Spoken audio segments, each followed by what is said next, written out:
Bonjour Patrice Brunet, vous êtes président de l'ADEAS, l'association de défense de l'épargne et de l'actionnariat des salariés des opérateurs de télécommunications et tout particulièrement d'Orange.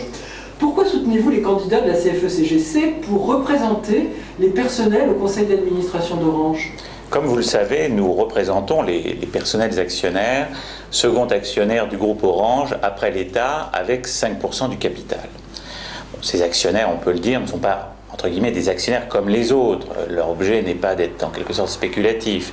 Ils souhaitent avant toute chose assurer la pérennité de l'entreprise et ses perspectives futures.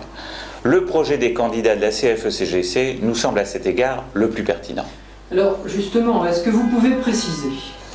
Nous partageons entièrement le combat sur le dividende que nous avons mené aux côtés de la CFE-CGC depuis que notre association existe. Il faut aujourd'hui suspendre tout paiement de dividendes et c'est une affaire très sincèrement assez grave. Les caisses d'Orange sont vides. Nous avons recommencé cette année par exemple à verser plus de dividendes que les bénéfices de l'entreprise. Vous comprenez dans ces circonstances que ce n'est pas une situation durable.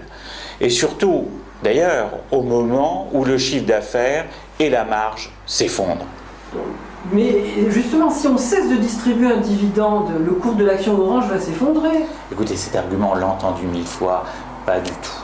J'ai même envie de vous dire, très probablement, tout au contraire. De grands acteurs comme Google n'ont jamais versé aucun dividende. Et leur cours de bourse se porte très bien, merci pour eux. Et c'est ce qui leur a permis d'investir, tant en recherche et développement qu'en rachat d'entreprises pour se développer et consolider leur position. Ce sont les perspectives de croissance de l'entreprise qui sont jugées par la bourse. Orange doit évidemment conserver son cash pour investir et préparer sa croissance future, ce qui aujourd'hui, indiscutablement, il n'a plus les moyens de faire. Et les investisseurs le savent, vous savez, on ne s'y trompe pas. Regardez sur les 12 derniers mois, l'action Orange a perdu près du tiers de sa valeur.